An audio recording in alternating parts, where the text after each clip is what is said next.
most fantastic sculptures. He breathed life into them and said, "You're my special creation. Take care of this wonderful world." Adam and Eve explored the enchanting garden, naming animals and sharing giggles with God. God provided a buffet of delicious fruits and green herbs for everyone to enjoy. "It's a feast," God exclaimed. And as the sun dipped below the horizon, God looked at everything with pure joy. "It's not just good, it's amazing." And so, the divine Genesis adventure came to an end, with stars twinkling in applause. God had created a world bursting with colors, laughter, and love. The end, but really, just the beginning of more incredible adventures. The end. The Divine Genesis Adventure, Part 2. Once upon a time, in the enchanting garden where the flowers danced and the trees whispered tales of creation, a new chapter unfolded. The sun kissed the leaves, and the air was filled with the sweet melody of birdsong. Adam and Eve, the first two adventurers in this divine journey, wandered hand in hand, marveling at the wonders around them.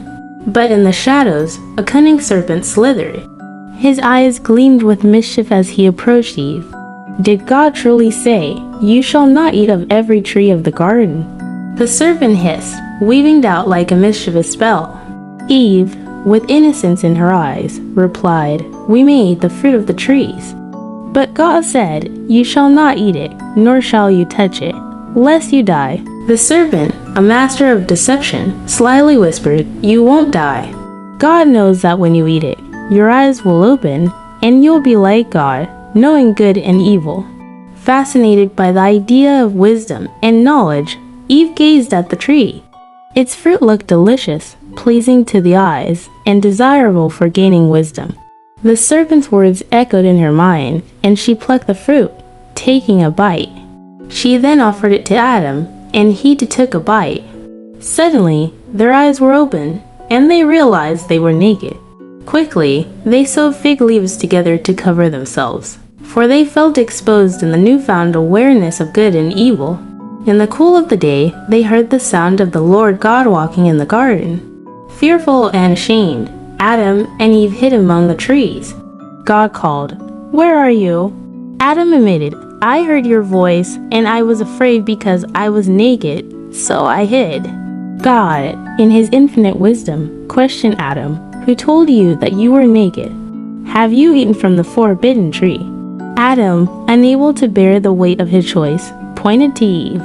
"The woman you gave me, she gave me the fruit, and I ate." God turned to Eve, who explained, "The serpent deceived me, and I ate." The consequences unfolded like pages of a story. God spoke to the serpent, cursing it and foretelling a future conflict. To the woman, God spoke of increased sorrow and pain in childbirth, and the man's dominion over her. To Adam, God spoke of the ground being cursed, bringing forth thorns and thistles, and the toil of labor for sustenance. Yet, even in the face of consequences, God showed mercy. He made tunics of skin for Adam and Eve, clothing them with his grace. As Adam named his wife Eve, the mother of all living, they faced the realities of their choices. The Divine Genesis adventure took an unexpected turn, revealing the delicate balance between free will and the consequences of decisions. In the end, God, in his infinite love, placed cherubim at the gates of the garden, guarding the way to the tree of life. The adventures of Adam and Eve continue beyond the garden, a journey of redemption and grace, reminding all that even in our choices, God's love and mercy prevail. And so, the divine narrative unfolded, teaching the young and old alike the profound lessons of choice, consequence, and the enduring grace of a loving Creator. The end. Once upon a time, in a world where people had forgotten to be kind, there lived a man named Noah who worshipped God. Noah was a man of faith, but everyone else around him disobeyed and hated God. One day, something shocking happened. God spoke to Noah, revealing a plan to destroy the wicked world, sparing only Noah's family. God instructed Noah to build a wooden ark, a boat big enough for his family and many animals. Noah got to work, following God's exact instructions. Probably, people mocked Noah as he explained why he was building an ark. But Noah kept building, also spreading the word about God, though nobody listened. As the ark neared completion, God brought animals of all kinds, 7 of some species, 2 of others. Birds and beasts, tiny and tall, all made their way to the ark. Perhaps people shouted insults at Noah, but they did not stop sinning against God. They did not ask to enter the ark. Finally, all the animals and birds were aboard. God invited Noah and his family into the ark. As they entered, God shut the door. Then the rain came, a great downpour soaking the earth for 40 days and nights. Floodwaters covered towns and villages. The ark floated on top of the rising waters, sheltering Noah from the flood. After 5 months, a drying wind sent by God brought the ark to rest on the mountains of Ararat. Noah and his family waited inside as the water lowered. Noah sent a raven and a dove out. The dove returned with an olive leaf, a sign that the earth was slowly drying. God told Noah it was time to leave the ark. Together, Noah and his family unloaded the animals. Noah, filled with gratitude, built an altar and worshipped God who had saved him and his family from the awful flood. God gave Noah a wonderful promise. Never again would he send a flood to judge human sin. As a great reminder of this promise, God gifted the world with a rainbow, a beautiful sign of his covenant. And so, Noah and his family found new beginnings after the flood. In time, his descendants repeopled the whole earth, and all nations came from Noah and his children.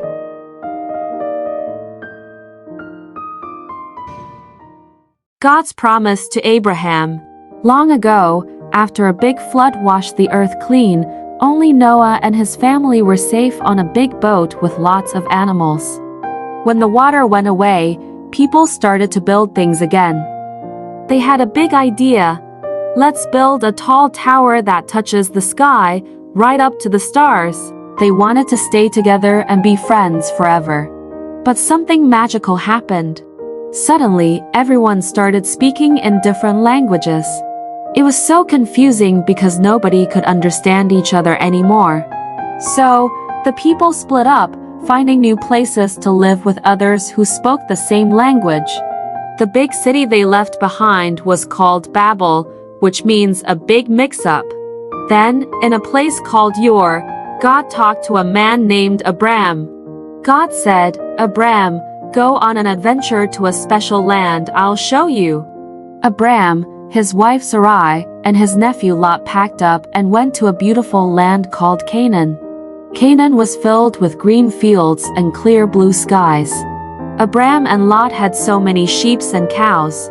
The land they were living on didn't have enough grass and water for all the animals. So, the workers of Abraham and Lot started arguing over the best spots for their animals to eat and drink. Abram wanted everyone to be happy and not fight. He told Lot, "Let's not argue. You choose any part of the land you like, and I'll go the other way." That way, there was enough room for all their animals. Lot looked around and saw a really nice area with lots of water and green grass near the cities of Sodom and Gomorrah. It looked like the best spot for his animals, so he chose to move there. Abraham stayed in the land of Canaan, where God asked him to stay. Even though Abraham and Lot had to live apart to stop the arguing, Abraham made sure they did it in a kind and peaceful way, showing he was a really good uncle and a wise man. God saw Abram's kind heart and told him, "This whole big, beautiful land will belong to you and your children and their children after them, forever." But Abram and Sarai were very old and didn't have any children. They wondered, how will God's promise come true? One day, 3 special visitors brought amazing news. "Sarai, you're going to have a baby." Sarai laughed because she thought she was too old for that. God also changed their names to Abraham and Sarah to show they were going to start a big family. Then, God said he had to fix the 2 naughty cities near where Lot lived. Abraham was worried for Lot. Lot listened to the angels and escaped with his daughters. But Lot's wife looked back and turned into a salt statue. Then, the most wonderful thing happened. Even though they were very old, Abraham and Sarah had a baby boy named Isaac. Isaac, which means laughter. They were so happy and amazed at God's miracle. Abraham knew then that God always keeps his promises, like giving him a big family and a beautiful land to live in. And that's the story of how Abraham and Sarah learned to trust in God's promises, no matter how impossible they seemed. The end. Once upon a starry night, in a land filled with whispers of the past and promises for the future, Abraham, a man known for his kindness and faith, received a very tough test from God. God asked him to do something unimaginable, to offer his dearest son Isaac as a special gift back to God. This was to see if Abraham trusted God above all else, even more than he loved his precious son. Abraham's heart felt heavy, like a stone sinking in a deep, deep ocean. But deep inside, he knew he had to trust God, no matter how hard it seemed. So, with a brave yet heavy heart, he prepared for the journey. As the first light of dawn painted the sky in soft hues of pink and orange, Abraham, Isaac, and their 2 faithful servants set off on a journey filled with uncertainty. Abraham carried the fire and a knife, while Isaac, unaware of what was to come, carried the wood for the fire. As they neared the mountain that God had told them about, Abraham asked his servants to wait for them at the foot of the mountain. "Isaac and I will go up to worship, and then we'll come back to you," he said with a gentle smile. Climbing the mountain, Isaac, with a curious twinkle in his eye, asked, "Father, we have the wood and the fire, but where is the lamb for the offering?"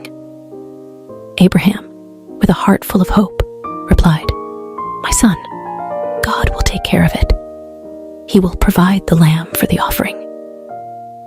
Reaching the top, Abraham built an altar, the most difficult one he ever had to make. He arranged the wood, and with a heart weighed down by a sea of emotions, he gently placed Isaac on the altar, ready to show God that he trusted him completely. But just as Abraham raised the knife, a voice as powerful as thunder, but as gentle as a whisper, stopped him. "Stop, Abraham." It was an angel sent by God. The angel said, "You've shown that you trust God above all by being willing to give up your only son." Then Abraham saw a ram caught in some nearby bushes.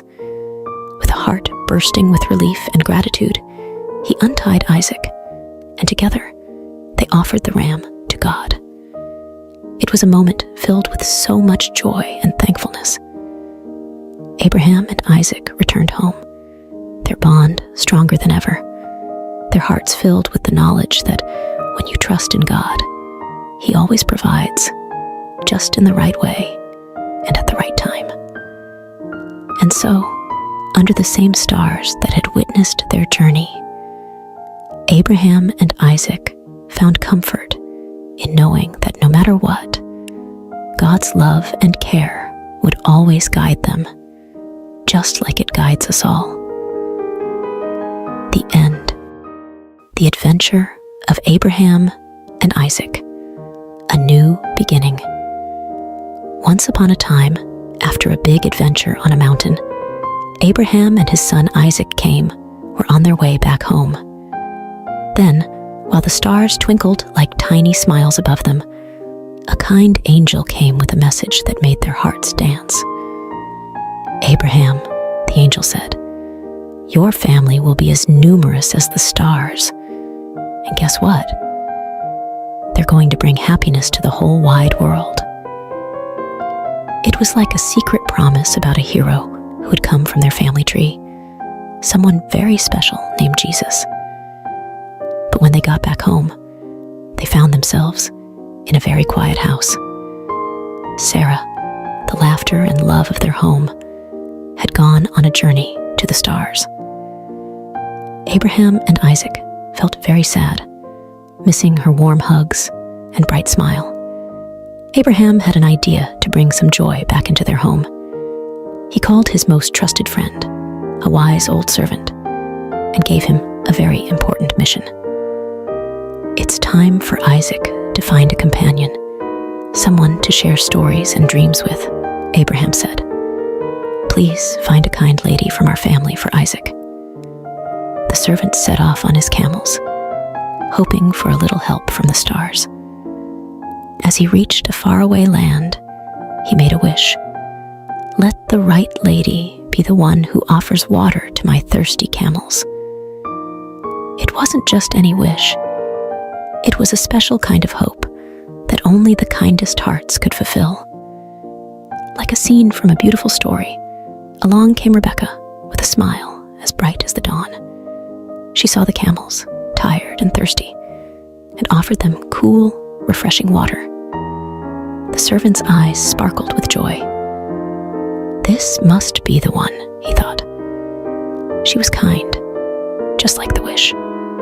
Rebecca, brave and full of adventure, said yes to a new journey. She traveled across the deserts and mountains to meet Isaac. When Isaac saw her, it was like spring had come to his heart, filling it with flowers and sunshine. Rebecca's kindness and laughter brought new stories and dreams to their home.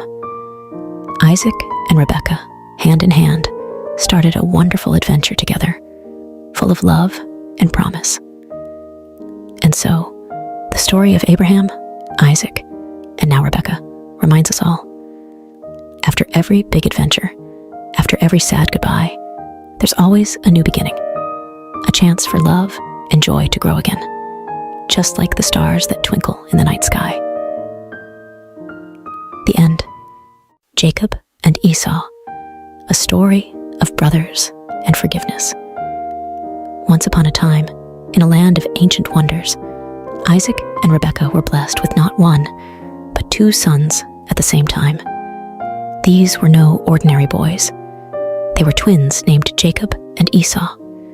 Even before they were born, they were already showing their unique personalities, with Esau loving the thrill of the hunt, and Jacob preferring the quiet of home. Esau, the elder, was as rugged and wild as the forests he roamed, while Jacob, the younger, was thoughtful and clever, always with a plan up his sleeve.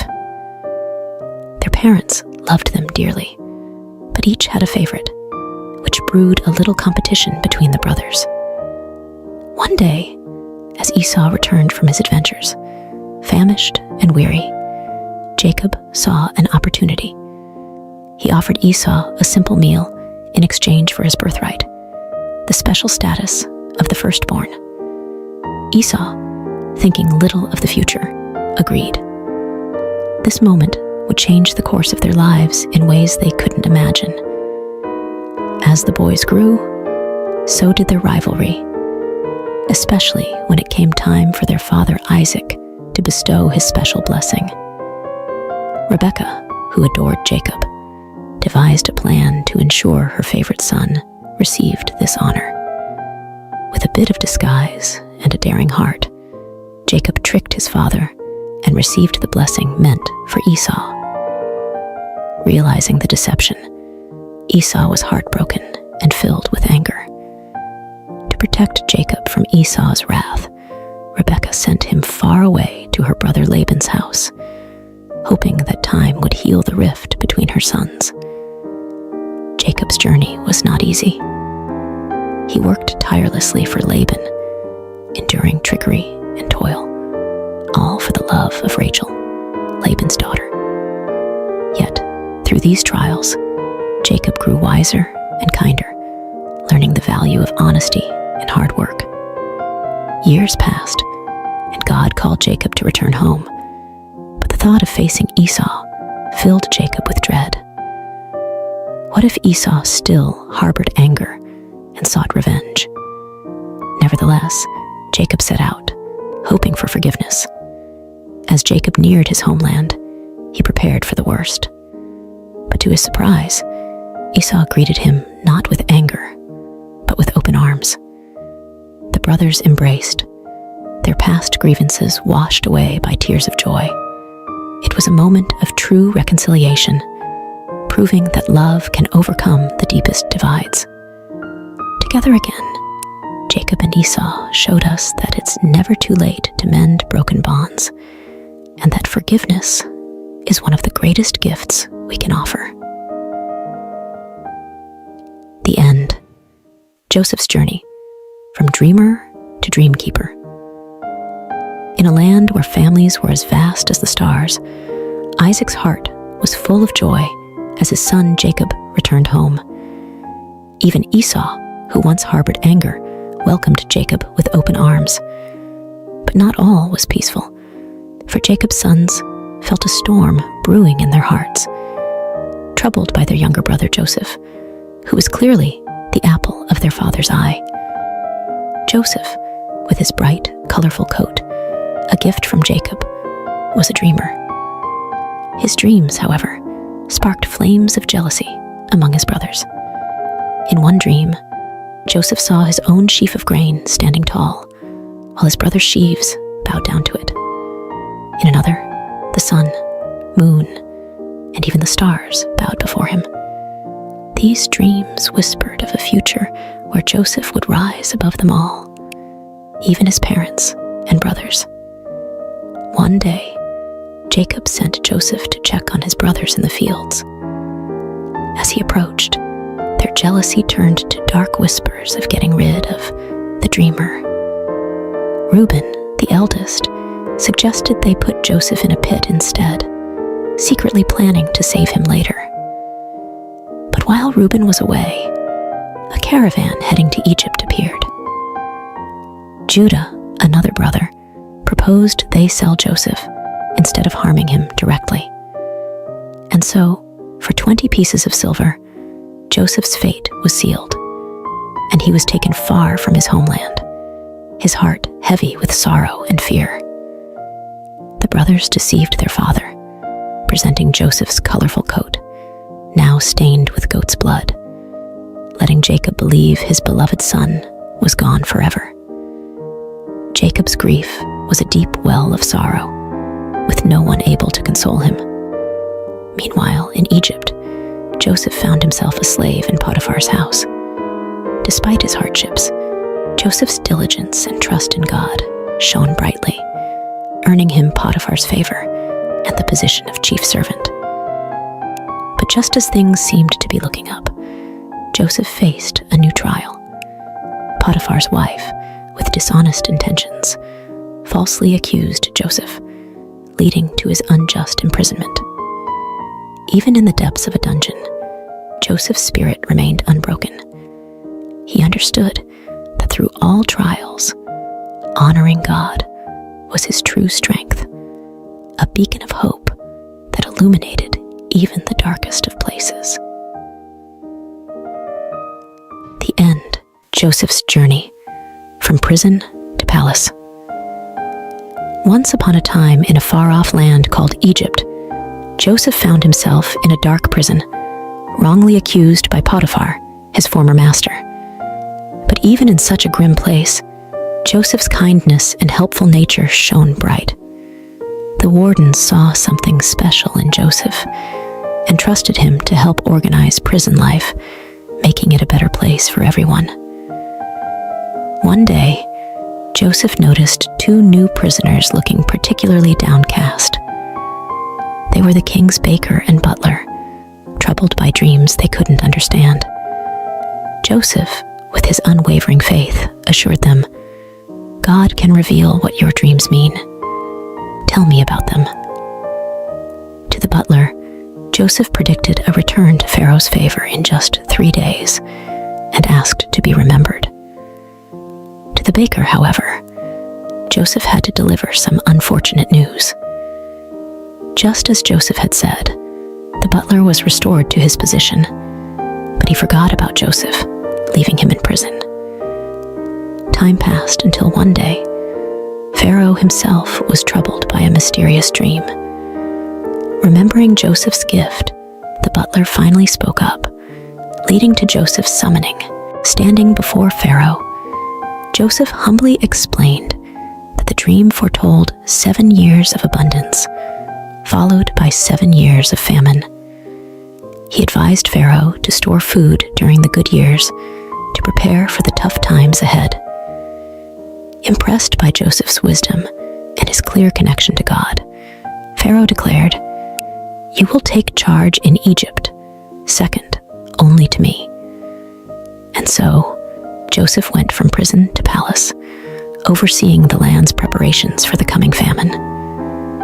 As predicted, the years of plenty came and went, and famine spread across the land. Back in Joseph's homeland, his family was starving. Jacob sent his sons to Egypt to buy grain, not knowing that they would come face to face with their long-lost brother, now the lordly ruler of Egypt. Joseph recognized his brothers, but they didn't know him. Recalling his boyhood dreams, Joseph realized that this moment was part of a bigger plan. He tested his brothers, demanding they return with their youngest brother Benjamin to prove their honesty. When they returned, Joseph could no longer hide his true identity. Overcome with emotion, he revealed himself to his brothers, saying, "I am Joseph, your brother, whom you sold into Egypt." The brothers were speechless, fearing for what might come next. But Joseph comforted them, explaining that their actions had been part of a divine plan to save their family from famine. "God made me lord in Egypt so I could save your lives," he told them. Soon after, Jacob and Joseph were joyfully reunited in Egypt, and the entire family was settled there, living in peace and plenty, thanks to Joseph's faith and God's guiding hand. The end. The Adventure of Baby Moses, From the Nile to the Palace. In a time long ago, Egypt mourned the loss of a great leader, Joseph. He had saved the land from famine and was loved by all. But as years turned into centuries, a new pharaoh came to power, one who did not remember Joseph and his deeds. The Hebrews, Joseph's people, had grown in number and strength, which made the new pharaoh uneasy. Fearing they might become too powerful, he decided to make them slaves, forcing them to build great cities under harsh conditions. Despite the heavy work, the Hebrews continued to grow in numbers, which troubled Pharaoh even more. So he made a terrible order. All newborn Hebrew boys were to be thrown into the river Nile. One Hebrew family, desperate to save their baby boy, crafted a plan. They carefully placed him in a snug, watertight basket and set it afloat among the reeds of the Nile, trusting in a higher power to protect their child. As the basket bobbed gently in the water, the baby's sister watched from a distance, her heart filled with hope and fear. Then, something unexpected happened. Pharaoh's daughter came to the river to bathe and spotted the curious basket among the reeds. With a mix of surprise and compassion, she ordered her servant to bring the basket to her. Upon opening it, the sound of the baby's cry touched her heart. "It's a Hebrew child," she realized, but instead of sending him to a cruel fate, she chose kindness. "Poor little thing, you're so beautiful," she cooed, perhaps even playing with the baby as anyone would with a precious little one. Watching all this unfold, the baby's sister saw an opportunity. She bravely approached the princess and offered to find a Hebrew woman to nurse the child. The princess agreed, not knowing the girl would bring the baby's own mother. Rushing home, the sister called out to her mother, "Come quickly! Oh, hurry!" Without a moment to lose, they both hurried back to the riverbank. There, Pharaoh's daughter entrusted the baby to his mother, saying, "Nurse him for me, and I will pay you." She named him Moses, which means drawn from the water. In a twist of fate, baby Moses was back in his parents' arms, where they taught him to love God and cherish his heritage. But soon, he would grow up in the palace as the son of Pharaoh's daughter, destined for greatness, part of a divine plan far beyond what anyone could imagine. The end.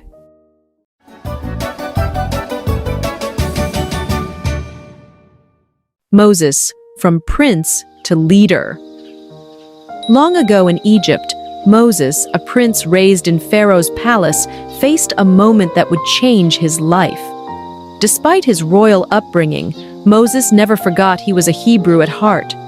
One day, he saw an Egyptian mistreating a Hebrew slave. Feeling a rush of protectiveness, Moses looked around and, seeing no one, stepped in to save the slave but ended up making a grave mistake. The very next day, Moses tried to stop a fight between two Hebrews, only to realize his secret was out. The news even reached Pharaoh, forcing Moses to flee to a faraway land called Midian for safety. In Midian, Moses found himself by a well, where he helped the 7 daughters of Reuel, a priest, fend off some rude shepherds. Impressed by Moses' bravery, Reuel invited him home, leading to Moses marrying Reuel's daughter and starting a new life as a shepherd. Meanwhile, back in Egypt, the Hebrews suffered greatly under a new pharaoh. Their cries for help reached the heavens, and God was listening. 40 years had passed since Moses left Egypt. While tending his flock, Moses saw something incredible. A bush engulfed in flames that didn't seem to burn up. Curious, Moses went closer, only to hear God's voice calling him by name. God told Moses to take off his sandals, for he was standing on holy ground. God had a mission for Moses to lead the Hebrews out of Egypt and free them from slavery. Moses was scared and unsure, especially about speaking to Pharaoh. But God showed Moses miraculous signs, turning his staff into a serpent and then back again, and even curing his hand from leprosy to prove his power. Still hesitant, Moses worried about his speaking abilities. God, growing impatient with Moses' doubts, promised Aaron, Moses' brother, would help speak for him. Moses bid farewell to Jethro and set off to Egypt with his family. In the mountains, Aaron met Moses, and together they shared God's plan with the Hebrew leaders, who were amazed by the signs and worshipped God, filled with hope. Moses and Aaron then bravely approached Pharaoh, delivering God's message, "Let my people go." But Pharaoh's heart was hard. He refused to listen. God was ready to show his great power to change Pharaoh's mind, marking the beginning of an epic journey for Moses, from a prince in Egypt to a shepherd in Midian, and finally, a leader of his people. The end.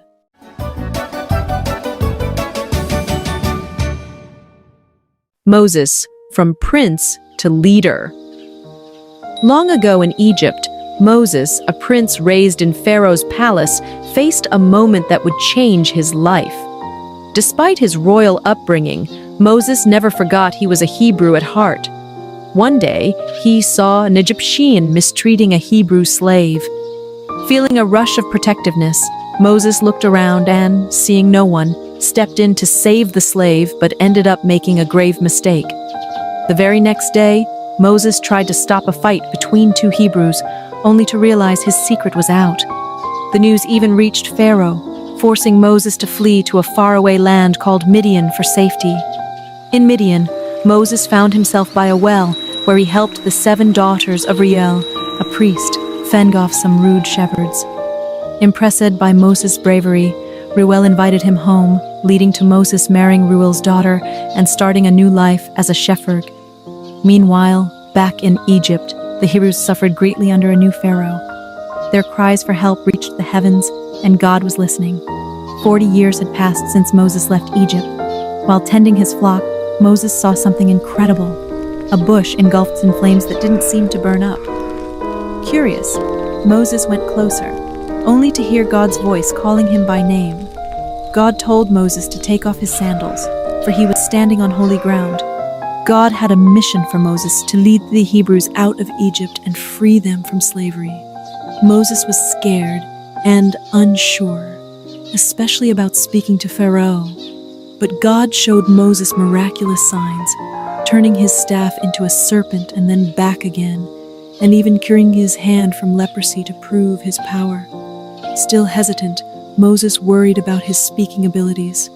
God, growing impatient with Moses' doubts, promised Aaron, Moses' brother, would help speak for him. Moses bid farewell to Jethro and set off to Egypt with his family. In the mountains, Aaron met Moses, and together they shared God's plan with the Hebrew leaders, who were amazed by the signs and worshipped God, filled with hope. Moses and Aaron then bravely approached Pharaoh, delivering God's message, "Let my people go." But Pharaoh's heart was hard. He refused to listen. God was ready to show his great power to change Pharaoh's mind, marking the beginning of an epic journey for Moses, from a prince in Egypt to a shepherd in Midian, and finally, a leader of his people. The end.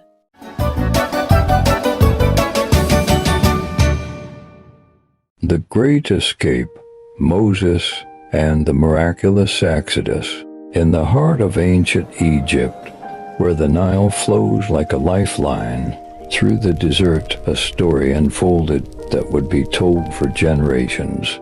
Pharaoh, the mighty ruler of Egypt, was filled with anger. God had commanded him through Moses to free the Israelite slaves, but Pharaoh's heart was as hard as stone. Work them harder, Pharaoh decreed, increasing the Israelites' burden. He ordered that they find their own straw for brickmaking, yet produce the same number of bricks. The task was impossible, and the slave masters' whips cracked more fiercely. The Hebrews, downtrodden and despairing, blamed Moses and Aaron for their worsened plight. Moses, feeling the weight of their suffering, cried out to the Lord, "You have not rescued your people at all." But God replied with a promise of deliverance, sending Moses and Aaron back to confront Pharaoh. In Pharaoh's court, Aaron's rod transformed into a serpent, a sign from God. Pharaoh's magicians replicated the feat, but Aaron's serpent swallowed theirs. Yet Pharaoh's heart remained unyielding. The following morning, Moses and Aaron waited by the river for Pharaoh.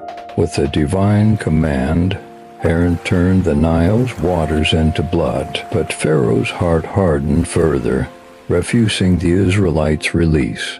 God then unleashed a series of plagues upon Egypt, each more terrifying than the last.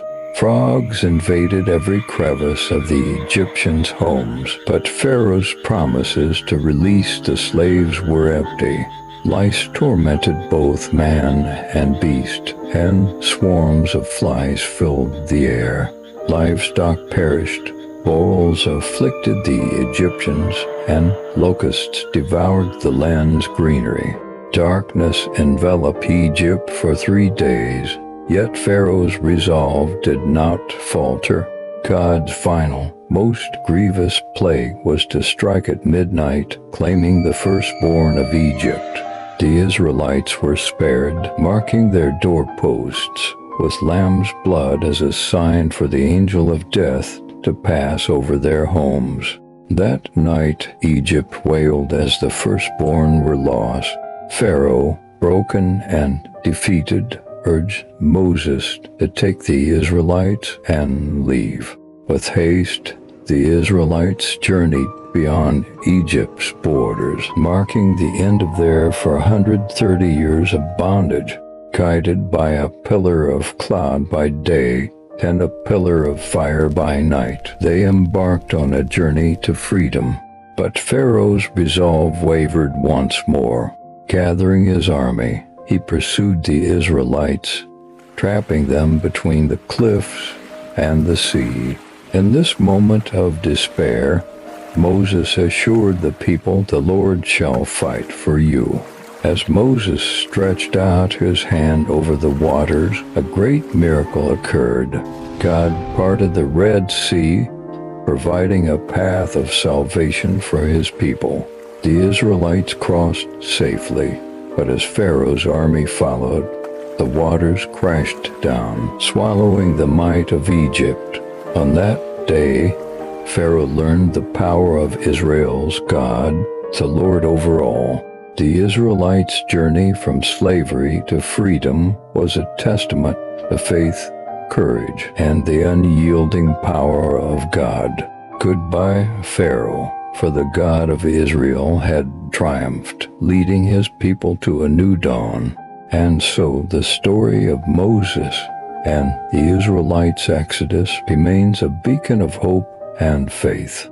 A tale of divine deliverance from the chains of oppression, echoing through the ages as a testament to the enduring spirit of freedom. The end.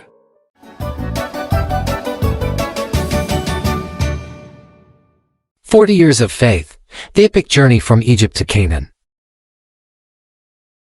In a monumental act of deliverance, God freed the Israelites from Egyptian bondage. Moses, leading this newly liberated nation, initiated a song of worship, praising God's glorious triumph. But the harsh desert soon tested their faith. Thirsty and despairing at a pool of bitter water, their complaints rose to heaven.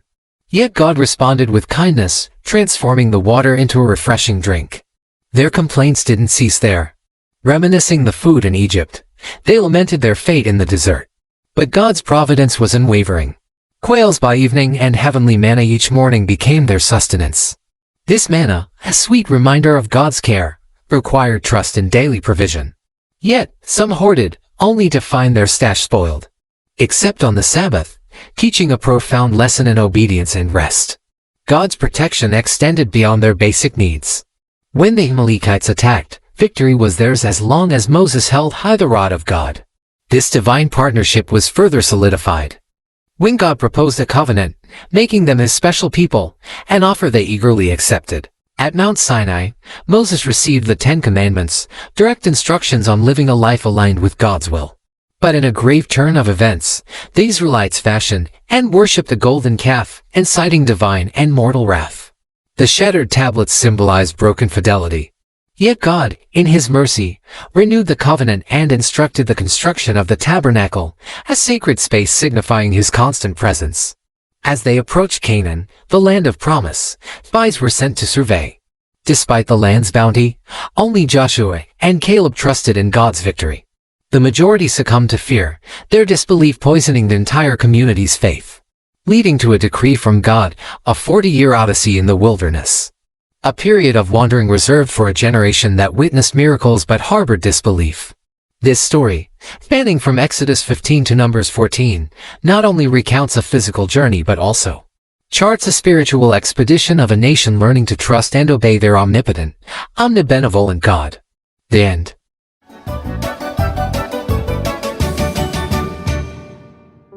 The life of Jesus Christ. In the stillness of Bethlehem's night, a light was kindled that would illuminate the world forevermore. Born to Mary, a woman of profound faith, and Joseph, a man of humble origins, was baby Jesus. His birth was no ordinary event. It was the fulfillment of ancient prophecies, heralding the arrival of the Messiah, a beacon of hope for all humanity. Word of this miraculous birth traveled swiftly, and settling King Herod, who saw in the newborn king a threat to his reign. In a dark decree, he ordered a massacre, hoping to extinguish this emerging light. Yet, under divine guidance, Mary and Joseph fled to Egypt, safeguarding the promise of salvation. Even as a child, Jesus' wisdom was unparalleled, captivating the learned men of the temple with insights far beyond his years. But it was not until the age of 30 that he unveiled his public ministry, a mission destined to transform the very fabric of human existence. Choosing disciples from the humblest walks of life, Jesus embarked on a journey of teaching, healing, and miracle working. He healed the afflicted, restored sight to the blind, and even commanded life to return to the lifeless. Through parables, he unraveled the mysteries of the divine, making the kingdom of heaven accessible to all. Yet, his growing influence and radical teachings of love and forgiveness stirred the waters of the established order. The religious authorities, threatened by his message and popularity, conspired against him. Betrayal came from within his circle, as Judas, one of his own, led adversaries to him for 30 pieces of silver. The ensuing trials were a mockery of justice, culminating in Pilate's reluctant order for crucifixion. Upon the cross, Jesus' final act of love was a plea for forgiveness. Not for himself, but for those who persecuted him. His body was laid in a tomb, sealed by a massive stone, marking what seemed to be the end. But the tomb could not hold him. On the third day, it stood empty. Jesus had risen, defeating death itself, appearing to his followers to reaffirm the teachings and the essence of faith. His ascension into heaven was not a farewell but a promise of the Holy Spirit, ensuring his eternal presence and guidance. The life of Jesus, from the manger to the cross and beyond, is a testament to the unfathomable depth of divine love and the power of faith. It's a story that continues to inspire, guide, and give hope to millions, echoing the profound truth that love conquers all.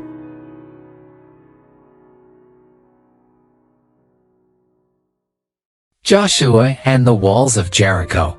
In the wake of Moses' passing, a new chapter unfolded for the Israelites. Joshua, anointed by divine decree, stood at the threshold of immense responsibility. He understood that before he could marshal his forces for the battles ahead, he needed to fortify his spirit and align his heart with God's will. As Joshua stepped into his role, God's promise was clear: adhere to the divine commandments, and prosperity and victory in the promised land would be theirs. The Israelites, in turn, pledged unwavering loyalty to Joshua, echoing their commitment to follow God's word. With strategic foresight, Joshua dispatched spies to Canaan, eyeing the formidable city of Jericho. It wasn't long before the king of Jericho, tipped off about the covert visitors, ordered a citywide manhunt. The spies, seeking refuge in Rahab's home, found themselves in peril. But Rahab, recognizing the hand of God with the Israelites, chose to protect them, securing a promise of safety for herself and her family in return. The path to Jericho presented its own trial. The formidable Jordan River. With no bridge in sight, the challenge seemed insurmountable. Yet, faith paved the way where no path existed. As the priests, bearing the Ark of the Covenant, stepped into the river's edge, the waters parted, mirroring the miracles of old. This miraculous crossing, marked by 12 stones at the riverbed and on Canaan's shore, would stand as eternal testaments to God's power and faithfulness. Jericho loomed ahead, its massive walls a daunting barrier. Yet, the appearance of the captain of God's army served as a divine assurance to Joshua that the battle's outcome was already decreed in the heavens. The instructions given to Joshua were unconventional. A silent march around Jericho for 6 days, followed by a climactic procession on the 7th day, culminating in a triumphant blast of trumpets and a unified shout from the Israelites. The walls of Jericho, so long a symbol of invincibility, crumbled to dust, leaving only Rahab's abode untouched, a sign of the covenant kept by the scarlet cord. Rahab and her family were spared, a token of God's mercy amidst judgment. In the aftermath, Jericho's riches were consecrated to God, and Joshua pronounced a dire curse on any who dared to rebuild the city. The fall of Jericho sent ripples throughout Canaan, a clear message that God's favor rested upon Israel. This narrative, rooted in the ancient text of Joshua 1-6, not only recounts a pivotal moment in Israel's history, but also reflects the enduring truth that faith, obedience, and divine guidance can topple the mightiest of obstacles. The end. The mighty Samson, a tale of strength and fate. Long ago, in the land of Israel, under the shadow of Philistine rule, a special child named Samson was born. His birth was a miracle to his mother, who had never been able to have a child. An angel visited her, announcing that she would bear a son who would be a Nazirite from birth. A Nazirite meant he was dedicated to God. The secret to Samson's extraordinary strength lay in a single vow. He must never ever cut his hair. As Samson grew, so did tales of his incredible strength. One day, while Samson was hanging out with a girl named Timnah, a scary big lion attacked him. He battled the fearsome lion with nothing but his bare hands, tearing it apart as if it were a mere piece of paper. This feat amazed all who heard it, showcasing the special power Samson had received from God. Samson's life was a roller coaster of thrilling victories and personal challenges. He frequently clashed with the Philistines, who were cruel to the Israelites. In one remarkable battle, fueled by rage, Samson used the jawbone of a donkey to defeat 1,000 Philistine soldiers, displaying his unbelievable strength, a gift from God. However, Samson's greatest challenge was not on the battlefield but in his heart. He fell deeply in love with a woman named Delilah. The Philistines saw their opportunity and coerced Delilah into uncovering the secret of Samson's strength. After many attempts, Samson finally revealed to her that his power would vanish if his hair were cut. His hair was his only weakness. One night when Samson was asleep, Delilah made a Philistine cut his hair. Samson lost all of his mighty strength and could not fight anymore. The Philistines captured him with ease, treating him harshly and imprisoning him after blinding him, marking the lowest point in Samson's life. But with every passing day of being locked up in prison, Samson's hair grew longer again, and with it, a glimmer of his former strength returned. One day, the leaders of the Philistines gathered in a huge temple to celebrate. They were happy because they had captured Samson finally. The temple was packed with people, even on the roof. About 3,000 people came to see Samson, including all the big bosses of the land. Samson, with his hair starting to grow back, was brought in. He was locked up with chains on the two big pillars of the temple for everyone to see him. He was tired, but he still had faith in God. His hair that had been growing back was the secret to his super strength. Samson prayed for one last burst of power and felt his strength return. Then, he pulled the two pillars with all his might. The whole temple came crashing down, destroying everyone, including Samson. After everything settled, Samson's family came and took him to be buried near his dad Manoah. People say Samson's tomb is on a mountain in Tel Tzor located near present-day Jerusalem. Samson's story remains a powerful narrative about the consequences of our actions and unfailing strength of God even in our weakest moments. The end. Gideon's brave heart, the battle against the Midianites. Once upon a time in the land of Israel, after a brave leader named Joshua passed away, the people forgot about God. They stopped praying and didn't follow his ways anymore. This made God very sad, and because of this, he allowed the Midianites, not very nice neighbors, to cause trouble. They burned down houses and farms, making it so hard for the Israelites that they had to live in caves. But there was one man, Gideon, who still tried to do his best. He secretly grew some wheat to make bread for his family. He had to be very sneaky and thresh his wheat in a hidden spot near a wine press to avoid the Midianites. One day, while Gideon was working hard, an angel came with a special message from God. The angel told Gideon that God wanted him to do two big things. First, God wanted Gideon to knock down his father's statue of a false god and build an altar for the true God. Gideon was scared but did it anyway because he knew it was the right thing to do.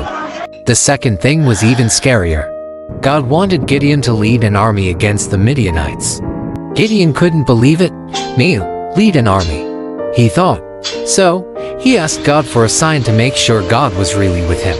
He put a piece of wool on the ground and said, "If the wool is wet with dew in the morning but the ground is dry, I'll know you're with me." And guess what? The next morning, the wool was soaking wet, but the ground was bone dry. But Gideon was still a little unsure, so he asked for another sign. This time, he wanted the ground to be wet and the wool to be dry. And God did it again. Now, Gideon knew for sure that God was with him. Gideon started with a big army, but God had a surprising plan. He told Gideon he only needed 300 men to defeat the Midianites. God wanted to make sure everyone knew it was his power, not theirs, that saved them. Even though Gideon was still a bit scared, God gave him a little sneak peek of the Midianites'